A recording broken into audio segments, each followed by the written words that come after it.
We're back in the room. I'm here with Paul from Line 6, and now we're going to have a little bit of a play again on some of the more advanced functions that you can do with a Pod HD500X, a Variax, a DT amplifier, and for the first time in one of these videos, the new Line 6 L2 speaker. So about 2 or 3 years ago, we brought you the concept of the dream rig, which was this idea where you could have a Variax guitar, which will do any kind of guitar and any kind of tuning, into a pod, which will do you a whole plethora of guitar effects and amp models, into a real tube amplifier in the DT25 or the DT50 underneath here, which would switch to emulate the real tube output section of an amp that you wanted to try. Now what we've done is we've introduced a product called the Line 6 L2. I'm sure we'll have some sort of close-up on the screen now. The L2 is, well, I know it as a sort of a full-range PA speaker with lots of wizardry to make it sound amazing if you plug a pod in and you want to make it use it for electric guitar sounds. Imagine the setup that we've got here though is you're a performing musician that likes to play along to a backing track or in a small sort of duo or something like that, and you want to go out ready to do every kind of sound from acoustic numbers. You're going to do some Jake Bug covers, or you're going to do some acousticy Beatles numbers or something like that, through to you want to play Enter Sandman as your sort of encore or whatever, but you want to go out basically with the smallest rig that you possibly can. So you take a Variax guitar, you take a Pod HD500X, you take a DT25, and you now take an L2, the Line 6 L2, because that's what you're going to sing through, and that's what all the acoustic guitar sounds are going to come through, and also that's what your backing tracks are going to play through.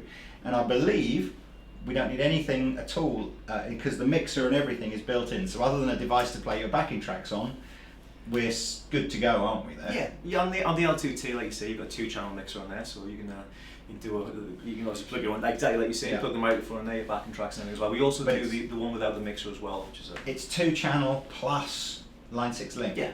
So essentially, as long as your pod is connected via the Line 6 link, you've got an additional 2 channels, so one for your microphone and one for your backing track, and it's going to sound amazing.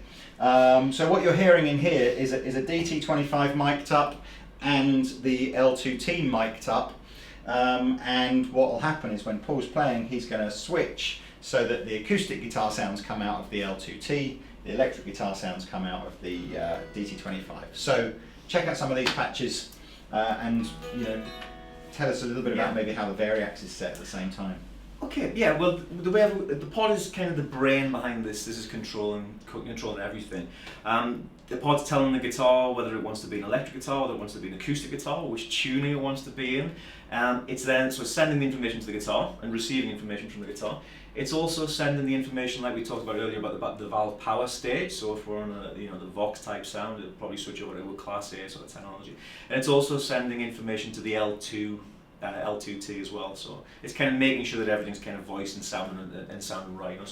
And very, very easy to program. It's all just done on the pod. There's no kind of really elaborate menus and scrolling down and trying. You just dial in the sounds you want, save it on here, and you've captured the whole. Captured the whole setup. Yeah. So on this particular patch, the pod is sending the information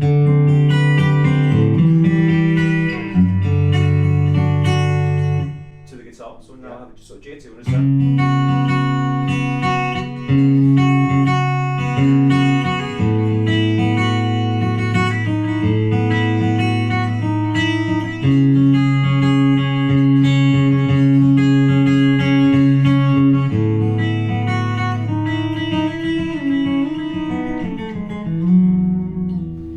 You'd never get that kind of acoustic guitar sound out of a regular guitar amp, would you? Because the speaker's totally wrong for that. Exactly. Your electric guitar amp is really trying very, very hard to make the biggest electric guitar sound as big as it possibly can. So it's adding a lot of mid and a lot of different things to the sound, and you don't want that sound, that mid and those extra things added to your acoustic sound. You want a kind of full range and flat response. I believe is the term.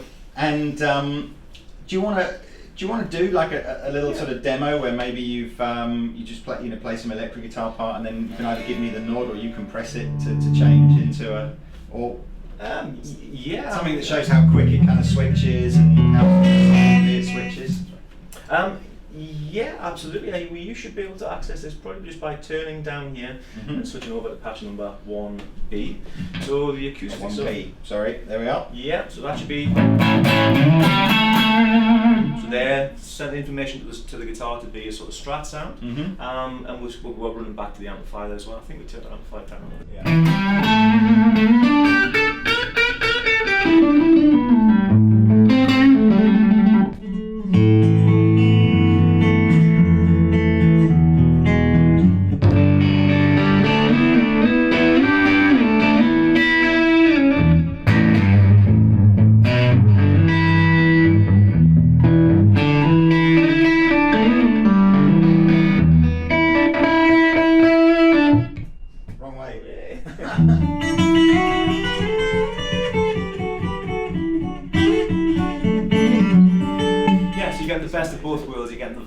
The valve electric guitar sound, and you get like a full range flat response. That sounds very cool. Sound, and all with what, as you just saw, with 1 foot switch. All with one switch. You did also say if you want to condense your rig down even more, you could leave your DT25 at home, couldn't you? Yeah. Just take the L2 out. Yeah. Because that's got some clever wizardry pokery where again it turns off the high frequency drivers, or at least tones down the high frequency drivers when you want to play electric guitar, and then reintroduces them when you're playing acoustic guitar. Yeah, the PA range that we have is incredibly intelligent. Yeah. Exactly like you say, we've got 6 different modes in the back of each speaker. The speaker itself is very intelligent. It knows whether it's on a pole, it knows whether it's lying behind you as a monitor, it knows which angle it's on.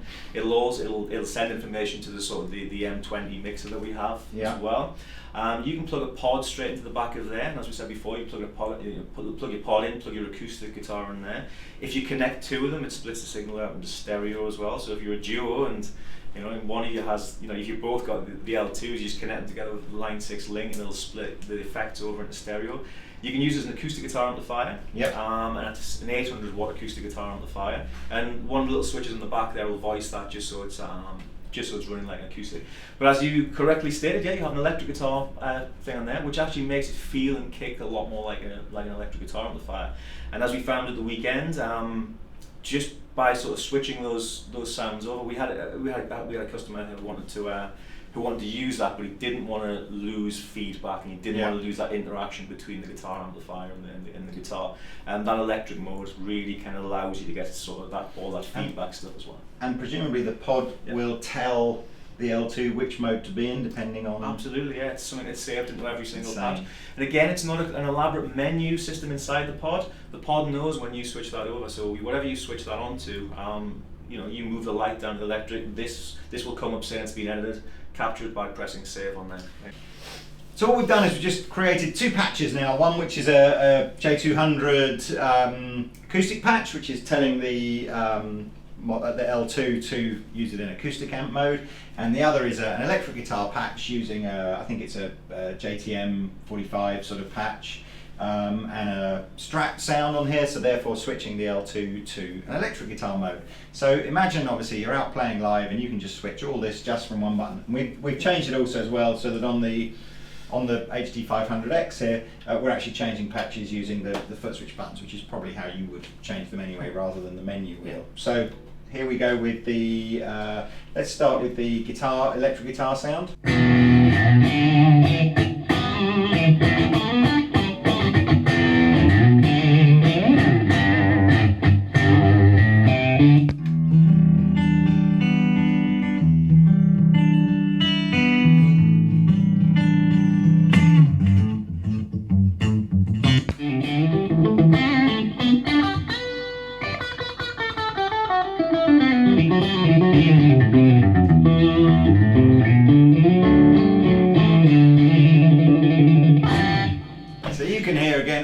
Beautiful sparkly top end that comes in for the acoustic model is removed from the sound when it tries to emulate the electric guitar amplifier.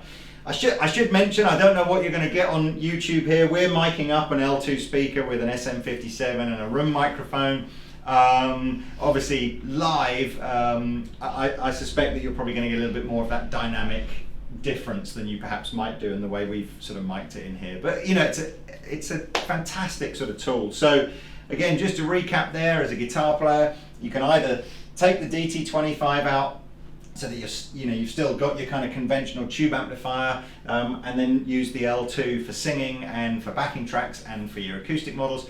Or if you just want to take out one speaker, you can take the L2, leave the DT25 at home. I still think the guitar sounds better through the DT25, but then that's because it's the real deal, isn't it? It is, yeah. This does bring up a very interesting sort of conversation, though. Yeah. Because I'm very similar to you. You know, I really like the sound of a valve amplifier in the room with me. What we have been doing as a band recently, though, is using the L2. Because with the L2, you can actually use it, as we've all the ways we've discussed, or you can integrate it into a bigger PA system. Mm-hmm. So if you're going out with a rock band and you have the full system, sort of left and right on both sides, and then you find that you want to go and do like a little tiny little dual gig, you can just pull one part of it out and actually do what we said before.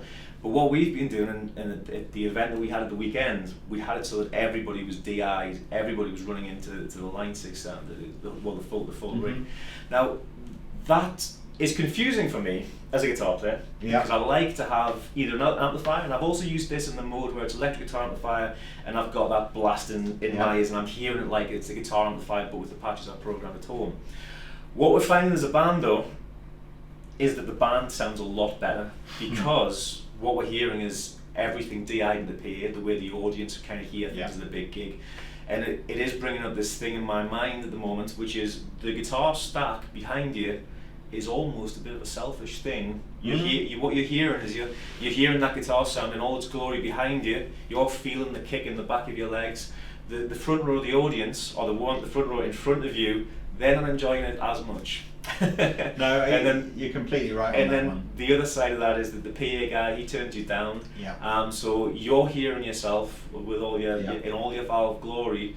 The audience is not getting the full effect. There's a lot to be said that in smaller venues with smaller setups, actually getting the band to all plug in and it all be very controlled and DI is a more pleasant experience for the audience. Might not be quite so gratifying for the guitarist, but for the audience, it's a better experience. Exactly. But you know, it's horses for courses, really. I mean, I just like the fact that you've got options here. You know, the DT25 is still very, very portable, so there's no reason why you couldn't take the whole thing out. I mean, Absolutely. I love the idea of you sitting here with, you know, your single speaker on a pole just behind you. You don't need a mixer or anything because you're plugged in there. I mean, you can use it with a mixer if there are more than, you know, if you need more inputs. But it's just very, very cool. I've been a big fan of Line 6's Dream Rig sort of concept since it first came out. And I think the L2t is a nice addition to that. Yeah. Okay, Paul's keen to really kind of demonstrate now how the L2 sounds different when it's switched to its electric guitar mode as opposed to just its regular full range mode. And this is a cool demo because it's going to do two things. When we use it in its sort of full range mode, that's the mode that it ideally needs to be switched into if you're going to sing and play backing tracks and play guitar through it at the same time. And it'll give you a nice idea of kind of how the pod might sound through most PA, you know, powered PA cabinets. It's very usable, it's a good tone, but it has that slightly, we were just talking about it before, you know, that slightly sort of processed, it's that less responsive sort of tone, isn't it? It has that sound of a mic'd up cabinet that's down the corridor where you're getting nothing back from. So you can use that, and this is essentially how you would use it if you were using this as a complete PA, as, you know, all in one box. However, the electric guitar mode, and the reason we've actually switched over seats is so that Paul's a little bit nearer here. The electric guitar mode does bring through a lot of that punchiness and that dynamic that you'd expect to get from a combo. So it sounds killer. The downside being, of course, now is that we can't sing through the L2 anymore whilst it's in this mode. So it's really just being a guitar amp now.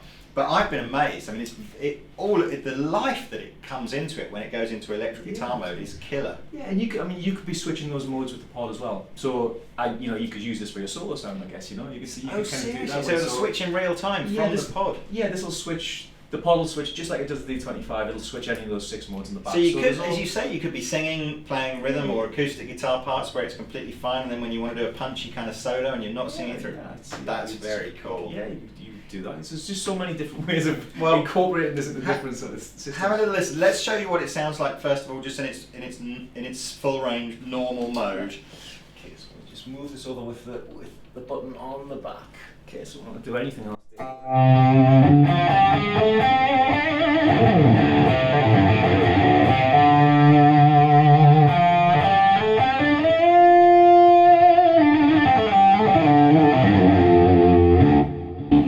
It's a good sound, but check this out when we go to electric guitar mode. And again, Paul's doing it manually because we haven't programmed up the HD500, but